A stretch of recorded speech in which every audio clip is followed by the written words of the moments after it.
تو یہ اللہ تعالیٰ پھر یہود و نصارہ سے کنکلوڈنگ گفتگو کرتے وقت ایک اور یونیورسل ٹروتھ، اور یہ ٹروتھ بار بار قرآن میں مختلف جگہوں پہ آتا ہے، وَاتَّقُوا يَوْمًا لَا تَجْزِي نَفْسٌ عَن نَفْسٍ، ڈر جاؤ اس قیامت کے دن سے جس دن کوئی جان کسی دوسری جان کے عوض قبول نہیں کی جائے گی۔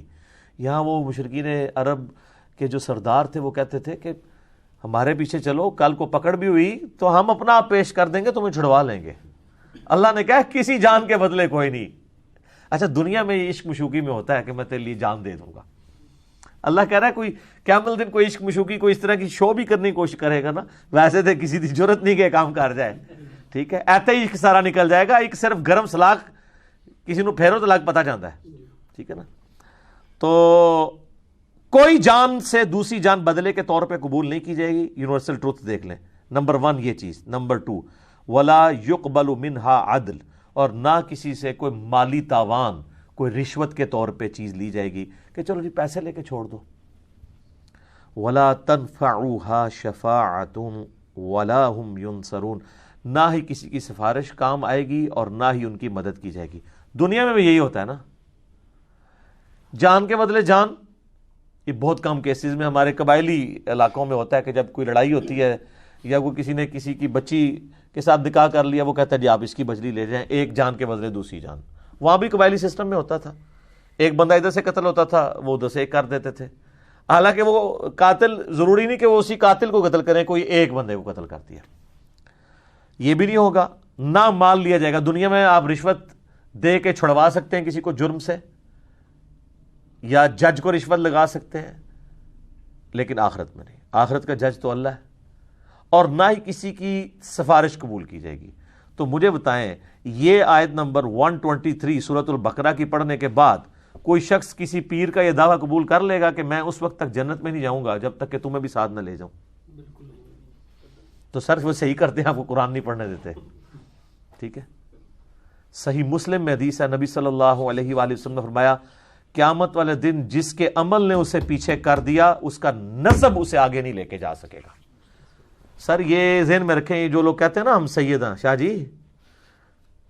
جی صحیح مسلم مولانا شریف نہیں، قیامت والے دن جس کے عمل نے اسے پیچھے کر دیا اس کا نسب اسے آگے نہیں لے کے جا سکے گا۔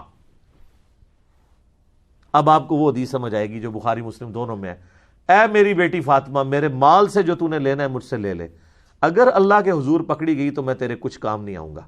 اچھا یہ صرف فاطمہ کے لیے نہیں ہے، پھر نبی علیہ السلام نے کہا اے نبی کی پھوپھی تو بھی سن لے، اے نبی کے چچا تو بھی سن لے، اے نبی کے خاندان والوں تم بھی سن لو۔ حضور نے ایک ایک کو مخاطب کیا ہے، کیونکہ قرآن میں آیت نازل ہوئی تھی نا کہ اپنے قریبی رشتہ داروں کو ڈر سنائیے، تو اس ڈر میں آپ نے اپنی پھوپھی کو مخاطب کیا، اپنے چچا کو مخاطب کیا، اپنی بیٹی کو مخاطب کیا۔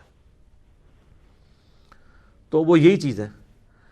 اچھا یہ جو آج ہمارے انڈیا پاکستان بنگلہ دیش کے مسلمانوں کو یہ شفاعت کا کنسیپٹ ہے، تو یہ یار مطلب صحابہ اور اہل بیت کو کیوں نہیں تھا سمجھ آئی کہ یہ شفاعت جو کچھ بھی ہے تیرے محبوب کی امت سے ہے؟ کوئی ضعیف روایت بھی ہے کہ جو کچھ بھی ہے تیرے محبوب کی امت سے ہے؟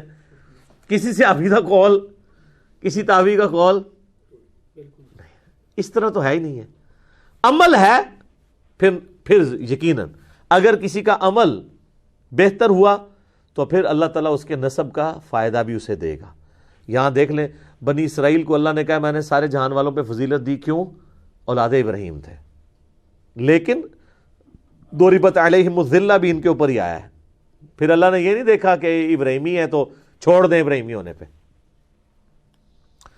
ہماری امت کے اندر بنو اسماعیل کو اللہ نے فضیلت دی تمام جہان والوں پہ، تو آپ دیکھ لیں کہ پھر حسن و حسین ہی جنتی نوجوانوں کے سردار ہیں، سیدہ فاطمہ ہی جنتی عورتوں کی سردار ہیں، نبی علیہ السلام کی جو اہل بیت ہیں ان کو ہی نسبت۔ پھر اسی طریقے سے بخاری مسلم میں حدیث ہے کہ خلافت جو ہے وہ قریش میں رہے گی۔ قریش کون ہے؟ بنی اسماعیل، غیر بنو اسماعیل میں سے کوئی خلیفہ نہیں بن سکتا۔